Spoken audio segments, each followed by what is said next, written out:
আসসালামু আলাইকুম ওয়া রাহমাতুল্লাহ। যদি আপনি এই ভিডিওতে উল্লেখিত 3টি নিশানি বা সংকেত আপনার জীবনে অনুভব করেন, তাহলে জেনে রাখুন যে আল্লাহ তাআলা আপনার জীবনের কঠিন পরীক্ষাগুলো শেষ করতে চলেছেন। আপনার রবের উপরে ভরসা রাখুন এবং তার উপরে সন্তুষ্ট থাকার চেষ্টা করুন, কারণ আমাদের পরিকল্পনা রবের পরিকল্পনার কাছে কিছুই নয়। তিনি সর্বশ্রেষ্ঠ পরিকল্পনাকারী। আমরা হয়তোবা ভুল করতে পারি, কিন্তু তিনি কোনো ভুল করেন না। নিঃসন্দেহে তিনি তার বান্দাদের জন্য সবসময় উত্তম কিছুই নির্বাচন করেন। আমরা যে মনে করি না যে জীবনের কঠিন পরীক্ষাগুলো মনে হয় আর শেষ হবে না, কিন্তু প্রকৃত অর্থে আল্লাহ পাক যে কোনো পরীক্ষাই একটি নির্দিষ্ট সময়ের জন্য দেন, এবং সত্যি বলতে যে কোনো পরীক্ষা বা যে কোনো খারাপ পরিস্থিতিরই সমাপ্তি আছে। যখন মহান রব্বুল আলামিন আপনার এই পরীক্ষাগুলো শেষ করতে চান, তখন আপনার সামনে কিছু বিশেষ আলামত পেশ করেন বা কিছু বিশেষ নিশানি পাঠান, যেগুলো আপনার জন্য শান্তি ও আশার বার্তা নিয়ে আসে।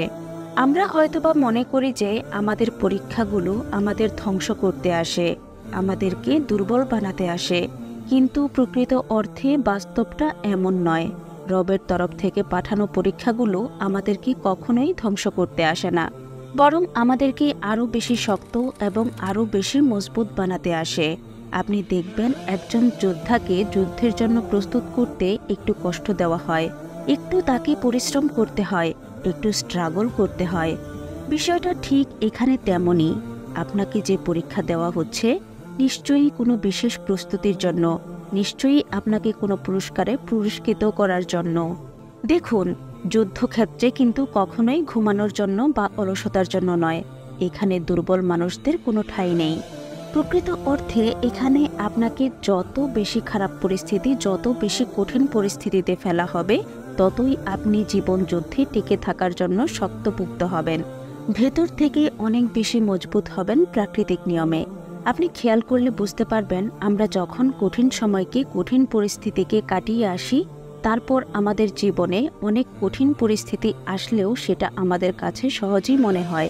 ঠিক তেমনি যখন আপনি জীবনের এই সকল কঠিন পরিস্থিতিগুলো অতিক্রম করবেন, তখন জীবনের আর সকল পরীক্ষাগুলো আপনার কাছে খুব সহজ মনে হবে, অনেক বেশি ইজি মনে হবে। একটা কথা এখানে স্পষ্ট হওয়া প্রয়োজনীয়, আল্লাহ আপনাকে সেই সকলভাবেই পরীক্ষা করে থাকেন যেগুলো আপনার জন্য প্রয়োজনীয়, যেগুলো আপনার জন্য জরুরি। আল্লাহ পাক জানেন যে আপনি দুর্বল, আর এই পরীক্ষাগুলোর মাধ্যমে আপনি একটা সময় এতটা মজবুত হয়ে যাবেন, কেউ আপনাকে কিছু বললেও বা ছোট করার চেষ্টা করলেও আপনার কোনো যায় আসবে না। এর কারণ কি জানেন? কারণ ইতিমধ্যেই আপনি এর থেকেও অনেক বেশি কষ্ট সহ্য করেছেন, এবং আল্লাহ পাকের সাথে আপনার সম্পর্ক অনেক গভীর এবং অনেক মজবুত হয়ে গিয়েছে। তাই এখন আপনি জীবনের সকল পরিস্থিতিতে সমস্ত কিছু আল্লাহর উপরে ছেড়ে দিতে পারেন এবং নিশ্চিন্তে থাকতে পারেন, কোনো রকম মানসিক চাপ ছাড়াই। তাহলে চলুন জেনে নেই সেই 3টি সংকেতের বিষয়ে, যেগুলো আপনি অনুভব করছেন বা আপনি অনুভব করবেন। প্রথম লক্ষণ, শত কষ্টের মধ্যেও নিজের ভেতরে একটি শান্তি অনুভব করা। একটা দীর্ঘ সময় কষ্ট সহ্য করার পরে যদি আপনার মনে হয়ে থাকে যে আপনার মনটা আগের তুলনায় অনেক বেশি হালকা হয়ে যাচ্ছে এবং আপনি মন থেকে অনেক বেশি শান্তি অনুভব করছেন, মনের ভেতরে অনেক বেশি শান্তি অনুভব করছেন, মনের সকল ভারাক্রান্তি ধীরে ধীরে কেটে যাচ্ছে, তখন আপনি স্পষ্ট হয়ে যাবেন যে এটা আল্লাহর পক্ষ থেকে একটি বিশেষ সংকেত। জানেন এটি কি ইঙ্গিত দেয়? এটি ইঙ্গিত দেয় যে আল্লাহ তাআলা খুব দ্রুত আপনাকে আপনার কষ্টগুলোকে কমিয়ে দিতে চলেছেন, আপনাকে অনেক বেশি মানসিক শান্তির অধিকারী বানাতে চলেছেন। আপনি তো জানেন মহান আল্লাহ রাব্বুল আলামিন উল্লেখ করেন যে আল্লাহ তাআলা কোনো প্রাণীর উপরেই তার সাধ্যের বাইরে অতিরিক্ত কিছু চাপিয়ে দেন না। তাহলে আপনি কেন এটা মনে করব যে এই কঠিন পরীক্ষাটা শেষ হবে না? যদি একটা পরীক্ষার সমাপ্তিতে আরেকটা পরীক্ষা শুরু হয়, তাহলে মনে রাখবেন এটা একটা বিশেষ ইঙ্গিত, এটা একটা বিশেষ বার্তা যে আল্লাহ পাক আপনাকে অনেক বেশি নিকটবর্তী করতে যাচ্ছেন। মহান রাব্বুল আলামিন আপনাকে ভালোবাসা দান করতে চাচ্ছেন, রহমত দান করতে চাচ্ছেন। তিনি হয়তোবা আপনাকে ততক্ষণই পরীক্ষা করবেন যতক্ষণ আপনি তার ভালোবাসাকে চিনতে পারেন। তবে মনে রাখবেন যে পরীক্ষা যদি একটা দীর্ঘ সময় ধরে আসে, একটা দীর্ঘ সময় দূরে হয়, তার মানে এমনটা নয় যে আল্লাহ পাক আপনার উপরে নারাজ। জীবনে অনেক পরীক্ষাতে আমরা এটা মনে করি যে আমাদের আল্লাহ বুঝি আমাদেরকে শাস্তি দিচ্ছে, কিন্তু বিষয়টা এমন কেন ভাবছেন আপনি? জীবনের বেশিরভাগ পরীক্ষাগুলো আমাদের জন্য শাস্তি স্বরূপ আসে না, বরং আল্লাহ পাক আমাদেরকে মহব্বতের সহিত বেছে নিয়েছেন। এবং সত্যি বলতে এটা হওয়ার সম্ভাবনা অনেক বেশি যে আপনার এই পেরেশানির জন্যই, আপনার এই পরীক্ষার জন্যই আপনি ভাগ্যবান। আসলে আমরা এটা ভুলে যাই যে দুশ্চিন্তা মুমিনের জন্য একটি নিয়ামত। যদি আল্লাহ পাক আমাদেরকে এই পরীক্ষাগুলো না দিতেন, তাহলে কিভাবে আমরা আল্লাহর সাথে যুক্ত হতাম? মহান আল্লাহ রাব্বুল আলামিন পরীক্ষার জন্য তার সৎ বান্দাদেরকে বাছাই করে নেন। তাই আপনার কাছে অনুরোধ করতে চাইব যে নিজের উপরে সন্দেহ করবেন না। নিজের উপরে সন্দেহ করাটাও কিন্তু একটা গুনাহ, একটা অপরাধ। বিশ্বাস করুন যে দিনের জন্য আপনি অপেক্ষা করেছেন, সেই দিন আপনার খুব নিকটে। 2 নম্বর লক্ষণ, আপনি যা চেয়েছিলেন সেটাই আপনার জীবনে দেখা দিচ্ছে। যদি হঠাৎ করেই আপনার মাথায় ইতিবাচক চিন্তা আসা শুরু করে এবং ধীরে ধীরে আপনার দোয়াগুলো কবুল হওয়া শুরু করে, হতে পারে সেটা ছোট কোনো ভাবনা অথবা হতে পারে ছোট কোনো ইচ্ছা, কিন্তু তারপরেও এটা নিশ্চিত যে আল্লাহ তাআলা আপনার পরীক্ষাগুলো খুব দ্রুত শেষ করতে চলেছেন। রাসূলুল্লাহ সাল্লাল্লাহু আলাইহি ওয়াসাল্লাম বলেন, যখন কোনো বান্দা আল্লাহর কাছে দোয়া করে, তখন 3টি অবস্থানের একটিতে আল্লাহ পাক তার দোয়া কবুল করেন। প্রথমত, তিনি তার চাওয়া বস্তু তৎক্ষণাতে দিয়ে দেন। দ্বিতীয়ত, তার জন্য আরও বিশেষ কিছু, আরও ভালো কিছু সংরক্ষণ করে রাখেন। এবং তৃতীয়ত, সেই দোয়ার পরিবর্তে তার জন্য জীবন থেকে কিছু বিপদ আপদ বা কিছু বালা মুসিবত দূর করে দেন। আপনি নিশ্চয়ই শুনেছেন, মহান রাব্বুল আলামিন বলেন যে তোমার রব তোমাকে অচিরেই এমন কিছু দান করবে যাতে তুমি সন্তুষ্ট হয়ে যাবে। একবার ভাবার চেষ্টা করুন, আল্লাহ পাক যদি কাউকে সত্যি শাস্তি দিতে চাইতেন, তাহলে কি কখনোই সমস্যা থেকে বার করতেন? তিনি যদি শাস্তি দিতে চাইতেন, তাহলে বিপদগ্রস্ত মানুষগুলো কিন্তু আজীবন বিপদেই বয়ে বেড়াত। কিন্তু মহান রাব্বুল আলামিন কখনোই এমনটা করেন না। আল্লাহ পাক উদ্দেশ্যহীনভাবে বা অযথায় কাউকে সারা জীবনের জন্য দুঃখ কষ্টে রাখেন না। এই বিষয় নিয়ে আল্লাহ পাক নিজেই কোরআনে উল্লেখ করেছেন, নিশ্চয়ই কষ্টের সাথেই রয়েছে স্বস্তি।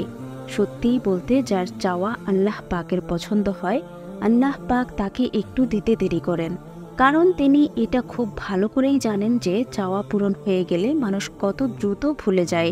এই বিষয় নিয়ে আল্লাহ পাক নিজেই বলেছেন যে মানুষ যখন কোনো বিপদে পড়ে তখন সে শুয়ে বসে যে কোনো অবস্থাতেই আমাকেই আহ্বান করে, কিন্তু যখন আমি তার কষ্টগুলো দূর করে দেই, তখন সে এমনভাবে চলে যায় যেন সে কখনোই আমাকে বিপদের জন্য ডাকেনি। সত্যি বলতে, আমরা মানুষরাও যে কতটা অকৃতজ্ঞ সেটা এই আয়াতের মধ্যেই অনেক বেশি স্পষ্ট হয়ে যায়। আল্লাহ পাক কোনো কিছু আমাদেরকে দিতে দেরি করলে আমরা আল্লাহর উপর থেকে এই ভরসা হারিয়ে ফেলি। আমরা এটা ভুলে যাই যে সমস্যা যেহেতু আল্লাহই দিয়েছেন, তিনি আমাদেরকে এই সমস্যা থেকে বের করবেন। মনের ভেতরের খবরগুলো আল্লাহ পাকই ভালো জানেন এবং তাকদীরের বিষয়টা আল্লাহ পাকের হাতেই আছে। সত্যি বলতে, জোর করে যদি ভালো থাকা যেত, যদি অর্থের বিনিময়ে ভালো থাকা যেত, তাহলে পৃথিবীর ধনী প্রভাবশীল মানুষগুলো কিন্তু কখনোই দুঃখে থাকতো না। এগুলো সবসময় যে মানুষের নিয়ন্ত্রণে আছে বিষয়টা এমন নয়। মানুষ যে অর্থশীল হয়ে গেলেই মনে শান্তি থাকবে বিষয়টা এমন নয়। যদি সব কিছুই সহজে হয়ে যেত, যদি প্রভাবশীল মানুষগুলো অর্থের বিনিময়ে সব কিছু করে নিত, তাহলে আল্লাহ পাকের উপরে কেউ অতটা বিশ্বাস রাখতেন না। তিনি জানেন কোনটা কতটা এফেক্ট ফেলতে পারে। এই জন্যই আল্লাহ পাকের উপর বিশ্বাস রাখাটা প্রয়োজনীয়, তার উপরে ভরসা রাখাটা প্রয়োজনীয়, আশা রাখাটা প্রয়োজনীয়, আস্থা রাখাটা প্রয়োজনীয়। মনে রাখবেন, বিপদে যেমন আপন মানুষদেরকে চেনা যায়, ঠিক তেমনি বিপদে ইমানদার ও বিশ্বাসী মানুষদেরকেও চেনা যায়। তাই আপনি যদি পুরোপুরি বিশ্বাস রাখতে পারেন আপনার রবের উপরে, তাহলে নিশ্চিত থাকুন যে এই পরীক্ষা খুব দ্রুত শেষ হতে চলেছে এবং মহান রব্বুল আলামিন আপনার জন্য এমন শান্তি নিয়ে আসবেন যেটা আপনি কল্পনাও করতে পারবেন না। আর এই সব কিছু জানার পরেও যদি আপনার মনে সন্দেহ সংশয় তৈরি হয়, যদি আপনি নিজেকে প্রস্তুত করতে না পারেন, তাহলে জেনে নিন যে আপনি আল্লাহর সাহায্য পাওয়ার জন্য মন থেকে প্রস্তুত নন। আল্লাহ পাকের সাহায্য পেতে হলে শুধুমাত্র মুখের বিশ্বাসই যথেষ্ট নয়, মুখের কথাটাই যথেষ্ট নয়, কারণ তিনি আমাদের অন্তর দেখেন। আমরা অন্তর থেকে কি ফিল করছি সেটা অনেক বেশি গুরুত্বপূর্ণ। আল্লাহর ফয়সালার উপরে মন থেকে রাজি থাকাটাই হচ্ছে তাওয়াক্কুল। 3 নম্বর লক্ষণ, জীবনে নতুন কোনো সুযোগ আসছে যেটা আপনি কল্পনাই করেননি। হয়তোবা একটা সময় আপনার হাতে সুযোগ ছিল, অপশন ছিল, কিন্তু সেটাকে আপনি কাজে লাগাতে পারেননি, বা সুযোগটা হাতছাড়া হয়ে গিয়েছে। কিন্তু এর পরেও কোনো না কোনোভাবে আবারও এক নতুন সুযোগ আসছে। এর অর্থ একটাই, আর সেটা হচ্ছে মহান রব্বুল আলামিন, আপনার রব আপনাকে সাহায্য করতে চাইছেন। সত্যি বলতে জীবনের কঠিন সময়গুলো আমাদের ধৈর্য এবং ঈমানকে আরও বেশি দৃঢ় করতে শেখায়। বাস্তবে কঠিন সময়গুলোতে আল্লাহ পাকের কাছে ফিরে যাওয়াই কিন্তু আমাদের সফলতার একমাত্র চাবিকাঠি। নবী পাক সাল্লাল্লাহু আলাইহি ওয়াসাল্লাম বলেছেন, মুমিনের অবস্থা যতটা বিস্ময়কর তার সব কাজই কল্যাণময়। যদি তার জীবনে ভালো কিছু ঘটে তাহলে সে আল্লাহর শুকরিয়া আদায় করে, এতে তার জন্য আরও বেশি কল্যাণ রয়েছে। আর যদি কোনো কারণে তার ক্ষতি হয়, এতে সে ধৈর্য ধারণ করে, আর এটাতেও তার জন্য কল্যাণ রয়েছে।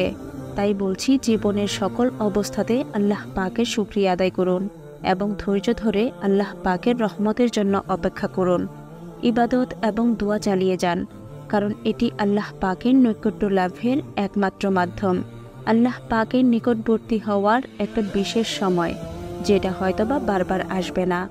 জীবনের যে কোনো সুযোগকে আল্লাহ পাকের বিশেষ দান বা রহমত হিসেবে অ্যাকসেপ্ট করুন। কঠিন সময়ের পরীক্ষাগুলো কখনোই দীর্ঘস্থায়ী নয়, কখনো চিরস্থায়ী নয়। এটি খুব দ্রুতই শেষ হবে ইনশাআল্লাহ, এবং আল্লাহ পাক আপনাকে এমন মর্যাদা দান করবেন যেটা হয়তোবা আপনি কখনো ভাবতেই পারেননি। শুধু আল্লাহ পাকের উপর ভরসা রাখুন, ধৈর্য ধরুন, সর্বোপরি রবের শুকরিয়া আদায় করুন।